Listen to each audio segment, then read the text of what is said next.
Welcome viewer and welcome to Artistry.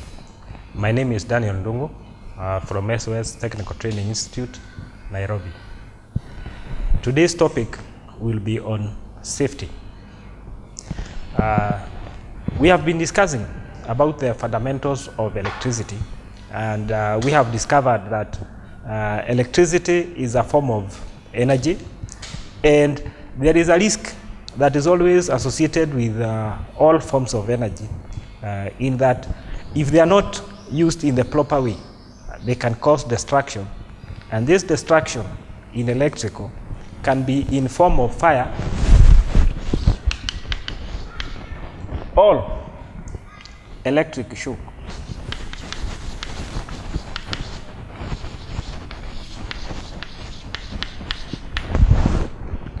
Because of the risks that are involved, it is always very important that those who are using any form of energy must have a basic concept on safety.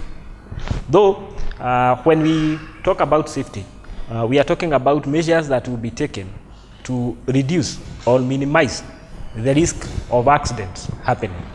We all know that it is hard to eliminate all the factors that could cause an accident, but we can, by much success, reduce the risk of reduce the chance of an accident happening, and that one is very much emphasized in electrical installation, simply because other than fire, electrical installation can lead to electric shock, and in case of an electric shock, the electric shock can affect both human and animals. It can affect both humans and animals. So the risk is there. When you compare electricity with other forms of energy, like maybe petroleum and the like, you find that the physical contact with the product might not be dangerous, but with electricity, we would want to avoid, or we greatly avoid, any physical contact between electricity and humans and animals because of the risk that is there. So that's why a lot of care must be taken. When it comes to fire, what happens is that fire here is also another risk area, because in electrical, fire might not necessarily be ignited, but fire can result from the circuit itself. This is because when electricity or when the current is flowing, we have electrons flowing. So if we have a very large amount of electrons flowing, then there is the possibility of very high collision, and a lot of heat can be generated,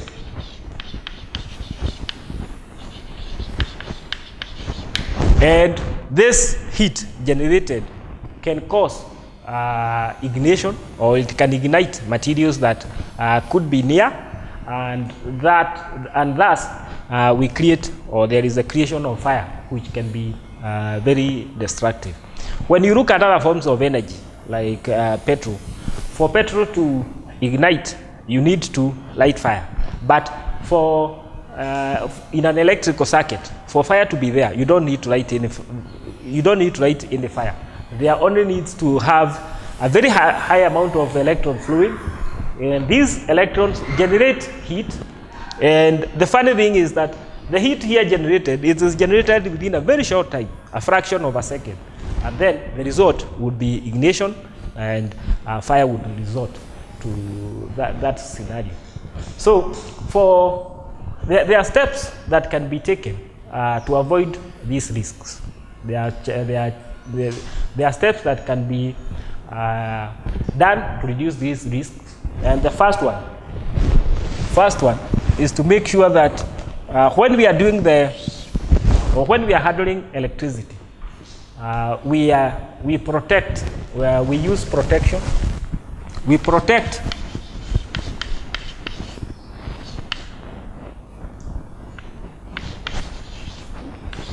the circuit,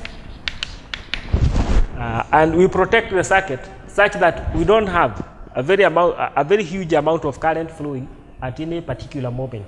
And this protection is offered by a fuse or circuit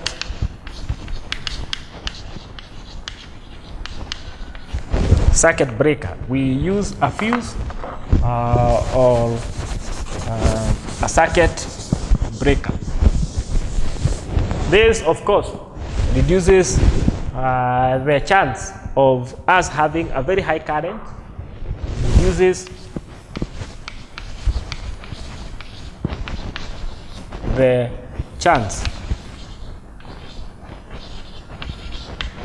of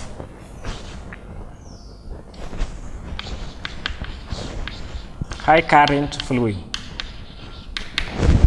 That is number one. So in all the circuits that we are connecting electricity, they should always be protected by a fuse or a circuit breaker, so that we reduce the chance of a very high current flowing, and which would result to heat being generated and fire being the end result.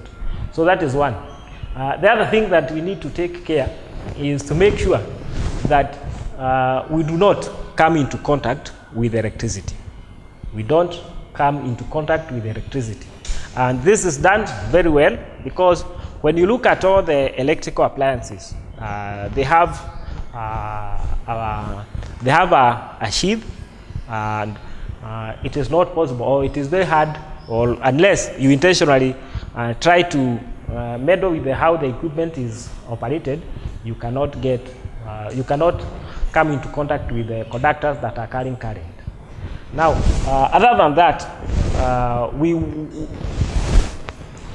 other than the risk of electric fire, there is the risk of electric shock.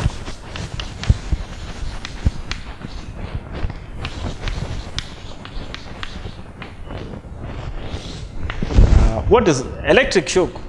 Is the current that is flowing through your body. And our body, the way our body operates is that we have nervous system, and our nervous system operates in form of an electric pulses that are sent from all the points of our body to the brain, and that enables us to have a sense of so many things. Now, if we have electricity, or if we have this current flowing in our body, then it results into unusual behavior, because the current that flows in our body to operate our nervous system is quite low. So if we go beyond a certain threshold, you find that the body will not function properly. And for an electric shock to happen, the threshold of pain in electric current is 3 milliamperes. That is 1 ampere divided by 1000. So what you understand is this is a very small current. This is a current that cannot be able to operate most of the equipment that we have. But if you allow a current of about 3 milliamperes to flow through your body, you start feeling pain. You start feeling pain. So when you have this, you get pain. Anything less of this threshold, you might not even feel it. You might not feel it because the current is too small, and you will not get anything. But if the current is above this, then you'll feel some pain. Now, what causes this current? This current comes or is caused when you touch a live part. When you touch a live part. A live part means that between that part and the general mass of the earth, there is a potential and there is of course some voltage. There is voltage. So a life part simply means that between that point and the general mass of the earth, there is a voltage. So if a human being comes into contact with such a part, then it means that he'll be also a closer voltage, because there is a potential between that part. Our body have some resistance. They have some resistance.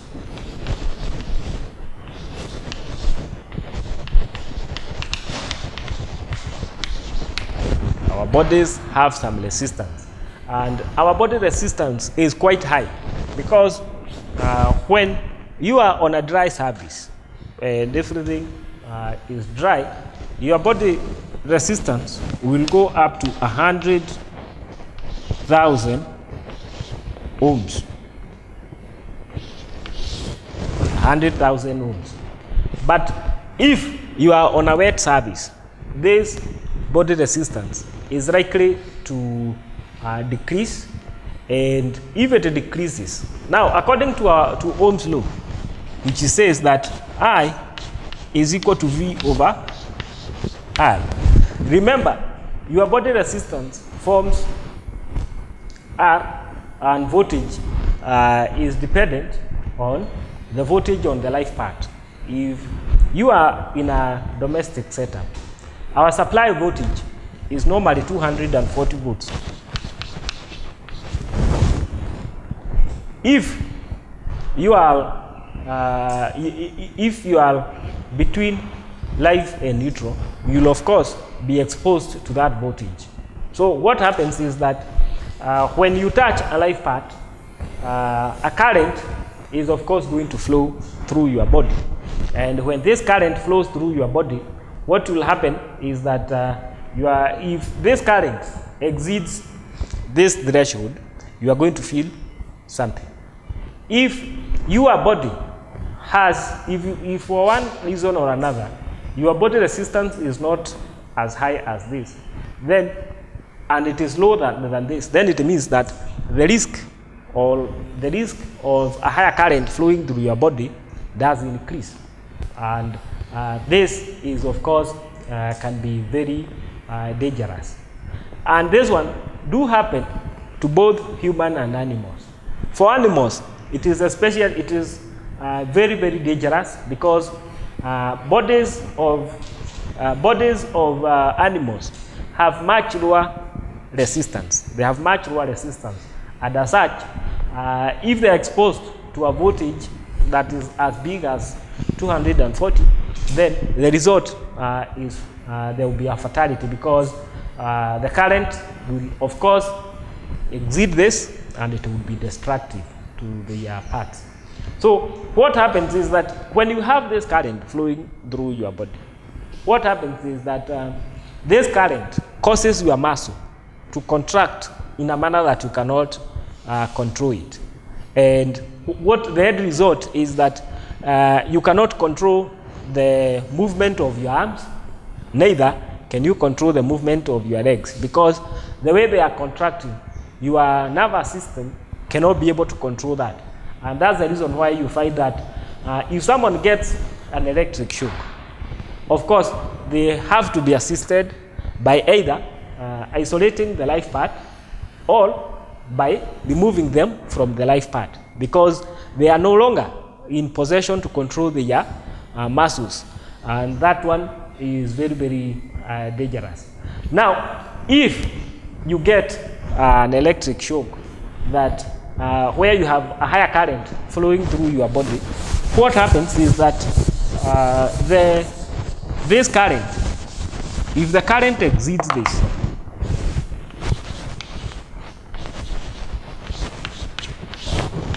if the current exceeds that, what happens is that the heart muscle will, the rhythm of the contraction of the heart muscle is destroyed, and most likely if it is destroyed, they resort to fatality.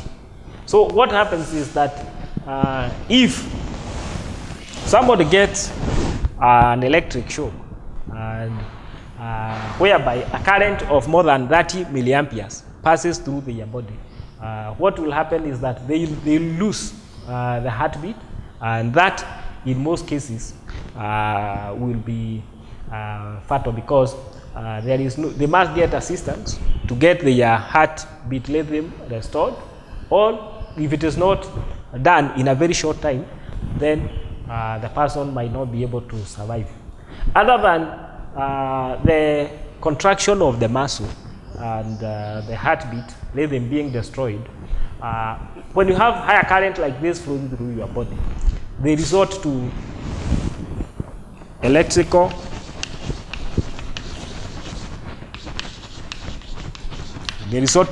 burns, whereby your body tissues are burned because of the amount of current that is flowing, and the burn is of course very, very deep, because it is not on the surface, but the burn is all over where this higher current is flowing, and that can also be very, very dangerous.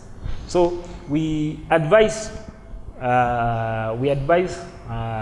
population, or we advise people that if they get someone who is getting, or who is in an electric shock, the first thing that they should do is to isolate the source of supply. If they cannot be able to do that, and you can only be able to isolate the source by switching off the supply.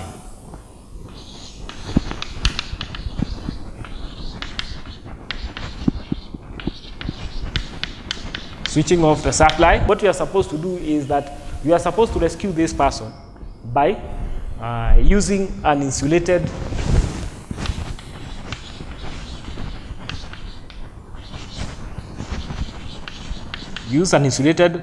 material. And the first caution is that you yourself, the person who is performing this act of trying to rescue somebody, must of course themselves be very safe. Do not risk your life, because instead of having 2 fatalities, we better only have 1. So the first thing you should know is that whether yourself you are safe. Then if you are safe, then try to rescue. And there are only 2 ways. Either you switch off the supply, or use an insulated material to try and remove the person in contact with a live part. And once that one is done,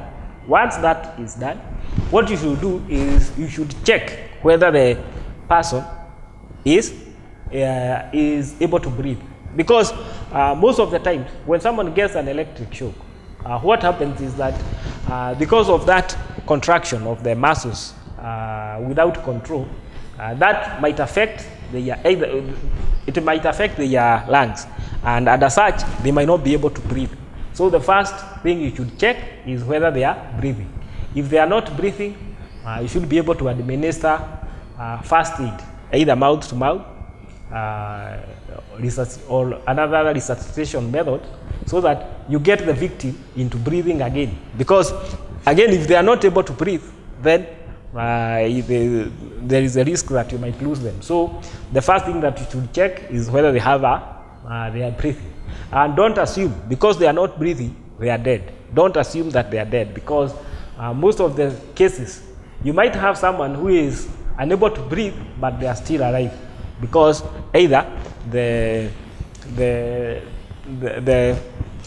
lungs have been affected by one way or another. So check for signs of breathing. If they are not able to breathe, help them to breathe. If they are breathing, what you should check is whether they are in a safe place.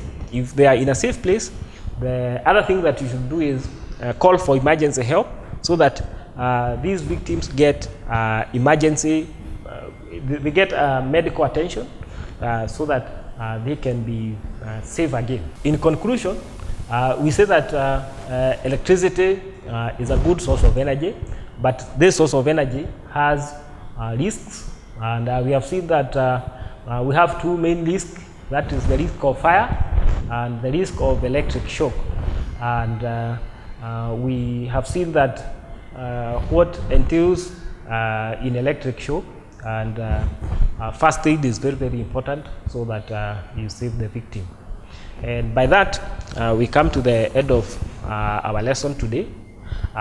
Your presenter was Daniel Ndungu, and stay tuned.